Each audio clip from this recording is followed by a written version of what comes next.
What secret are you taking to the grave? One night, I woke up with my mind in a twist. My mom was in the hospital at the time. I had a crazy urge to call them and check on her, but I reasoned not to because I couldn't think of an excuse, so I fell back to sleep.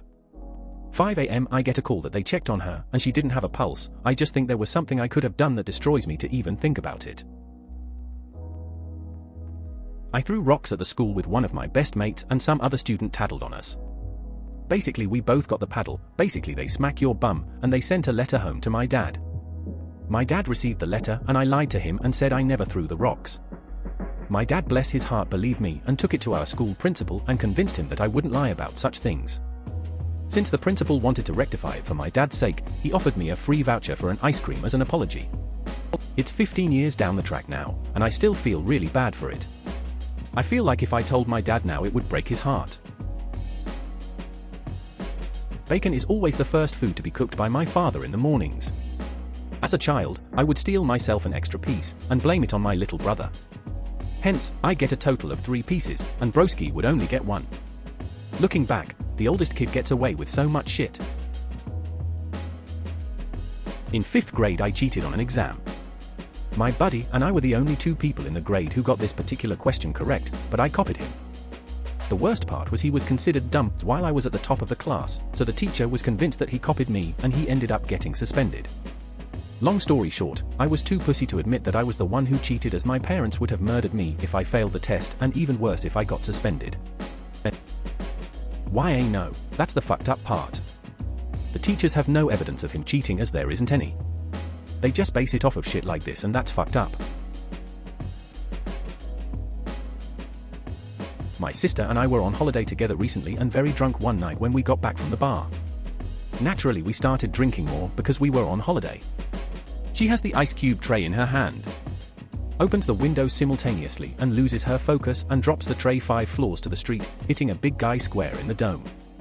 He looks up and started screaming and shouting in Italian. I live in Rome, so I understood he was calling us some bad names. We just closed the window and continued drinking while we could hear this man shouting he was going to come up there and rip our heads off. Please never find me, Mr. Scary Italian Man. My parents took me to get my hearing checked when I was 12 because I wasn't responding when they called my name. I pretended not to hear some of the beeps in the hearing aid test room. As a result, I wore a hearing aid for 2 years when I was 12 to 14 years old. I don't know why I did that. When I was 16, I was in a relationship with a man older than my father. I'm getting married soon. And he still mopes around and says how much he loves me and will never find someone like me. It's annoying, but also makes me feel guilty as hell. Manipulating their victims into feeling guilty is how a lot of abusers operate. You probably know this, but if he is unable to move on and still fixated on you, it is him that has the problem, and you have nothing to feel guilty about. It's nothing big. It's actually something really small and innocent, and I've just decided to tell no one IRL. When I was 5 years old, a friend at primary school, whose name is Jay, told me he liked a girl called A and asked me never to tell anyone. I never have and I never will. Almost 30 years and I haven't told anyone. Over the years I've thought about saying something to someone about it, but I've never been able to bring myself to do it, just something about the innocence of that promise, I guess. He wouldn't even care now, but 5-year-old Jay would, and I don't want to break my promise to him. Edit, Enzers don't do too well with compliments. But for what it's worth, thank you. When I was 13, I was told that my great-grandparents were going to move to Texas and start their journey to heaven. I was crushed. I would spend every day with them up until they moved in May of 2009. Before they moved, I took a shoe box and decorated it with a picture of them and angel wings. I took my Gigi's favorite shirt, my Pop-Pop's favorite button-up, printed their favorite things, and stashed them away in the box. They would search for the shirt and assume they packed it away. 1 month later, my Pop-Pop passed away, then my Gigi passed a week after him. I was crushed. I never told anyone but my current boyfriend about the box, and most likely never will because I'm selfish. I've only opened it up 3 times in the past 6 years. I swear the shirts still smell like them. When I was a kid, 2 friends of mine, cousins of another friend, told me that other friend did not actually belong to who she thought were her parents. Her aunt was actually her mother, and being slightly mentally retarded, the family didn't think she could care for a baby, and so they took her and gave her to the sister and her husband. Both the aunt and mother have since died, and my friend, at the age of 40, still doesn't know. I wound up telling my mom much later, who in turn asked a close friend of hers about it. It's definitely true. I felt guilty carrying that secret around because I don't feel like it's any of my business to know. My boyfriend was going through my iTunes and saw I had a Hannah Montana album. I told him the story of how my friend and I were extremely drunk and bought it for a laugh, and I never got round to deleting it. Truth is, I was 100% sober, alone, and just really liked the album. I once took a week-long trip to London. My mother asked me to get her a small rock from there because neither of us have ever been out of the country. So, I spent the whole trip looking for this rock and finally find the perfect one. Fantastic, she'll love it when I get back. So I get home, I'm taking inventory of all of my souvenirs, and the rock is gone. I immediately think back to where I last saw it. It was on the bedside table in a hotel in London. Shit. So I quickly run outside and find a decent rock. I clean it off. We live in Georgia, freaking red clay is noticeable AF, and wrap it nicely. I eventually gave it to her with the story, I got it from a castle. It'd break her heart to know that I got it from our backyard, shocked. All my friends think they watched me lose my virginity on my front lawn one fateful summer night when I was 13. We were actually just pretending to have sex in order to fuck with my friends. We were both too scared to actually do it. I've never corrected them. I was drunk and dropped my parents' and my little brother's toothbrushes into the toilet. They had them all in a cup and I knocked the cup over. I frantically went to go boil them in hot water before anyone came home and put them back. No one knows. Edit, I thought I mentioned this, but my pee was still in the toilet from the pee I did like 2 minutes before I knocked the cup over.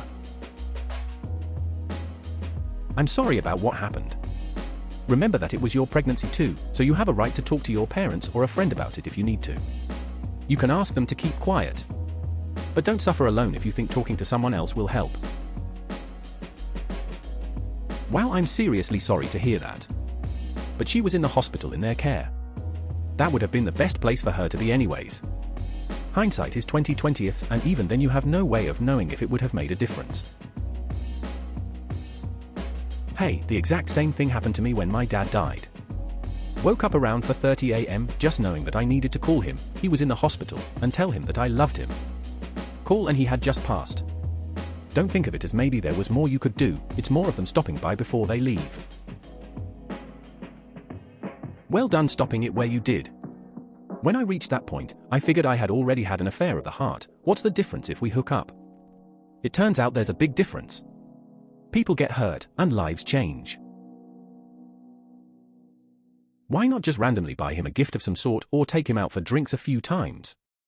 I mean, if you ever feel bad about it or want a way to pay him back but not bring up the past, edit, so the general consensus is that he should just man up and pay his friend. I'm not OP, so while you're all probably right, I was merely making a suggestion. If you think he should do that, then I think a reply to him would be better suited, haha.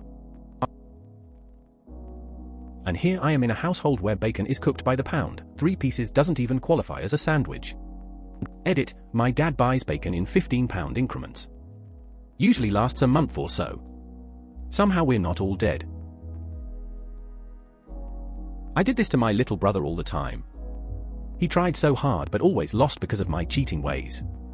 But then, when he was about 10, he entered my region's Monopoly competition and beat all these 40-year-old Monopoly geeks because of my secret training. He made it all the way to the national championships. I was so proud. Man, that's awful. I'm sorry to hear about that. There are some people that just don't deserve being a parent, but I think the best you can do is not making the same mistakes they did when you raise your family. Best of the luck, bro. I had a similar one once, got called to an MVA and attended a backseat passenger who was trapped. It was this really sweet kid I went to school with and hadn't seen for years. I remember how he used to play the drums, so I talked to him about that while I put a line in and did all the things. He went into hypovolemic shock and died. I was supposed to move on to the next patient. There were a lot of patients involved, but I sat in the back seat for a few extra minutes and held his hand. I'm not religious and I'm pretty sure dead is dead, but I didn't want him to be alone just in case he lingered a little. I've never had any similar thought with a patient before or since. Related, when I was a kid I thought this was how all gay relationships worked. That it was just a bunch of butch women and effeminate men getting together, and I didn't see what the big deal was. I was a pretty stupid kid. Manipulating their victims into feeling guilty is how a lot of abusers operate. You probably know this, but if he is unable to move on and still fixated on you, it is him that has the problem, and you have nothing to feel guilty about. You don't have to tell him you found it, but you should give him a hug and tell him you love him. Maybe you could say you saw a sad movie and wanted to make sure your loved ones knew they were loved. I've never shown the real me to anyone else. It is draining. But I know the real me and I hate myself. Edit, you guys doubled my comment karma because I admitted that I have problems? Wow. Edit 2, tripled TIL Reddit loves broken people.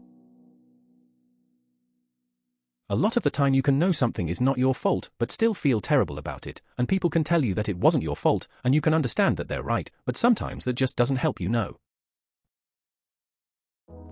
Single people who don't care. One of my friend once gave me his laptop so I could Google something. He just said, don't go on the folder of data SS, there are no data, if you know what I mean, and don't Google something that start with P, you don't want to witness this. So I just gave him his laptop back and asked him to Google for me safely. For some reason I thought OP meant he did shoot himself but somehow survived. I now realize it makes more sense that he felt like he had lost because of how severely depressed he was. Now I'm sad and I really hope OP feels better soon. I'm not against a white lie, hey man, remember that gig? I got some cash, forgot to give you your cut, remembered a bit ago, and was embarrassed I didn't know how to bring it up. Here's your share plus some.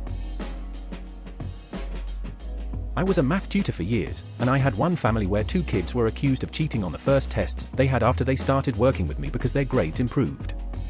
One told the teacher to give him another test right then and he'd do it and he'd prove he knew how to do it, and the other told her teacher it because I have a tutor who actually teaches me now. Man, I was proud. Some women just don't show or don't show in an extremely obvious way. Knew a girl at 9 months looked like she had a food baby, gave birth to a 6-pound kid and was bikini ready in like a week. Crazy though, girl was crazy. There was a girl at my school who pulled it off until the 8-month mark. She was incredibly slim and the bump wasn't too big. She just started wearing her much bigger than her boyfriend's jumpers daily, and the extra weight, which there wasn't much of, everyone just assumed was because she was working out less because she had a boyfriend. No one had any idea. But then she ballooned with a month to go and the cat came out the bag before the baby was out the womb.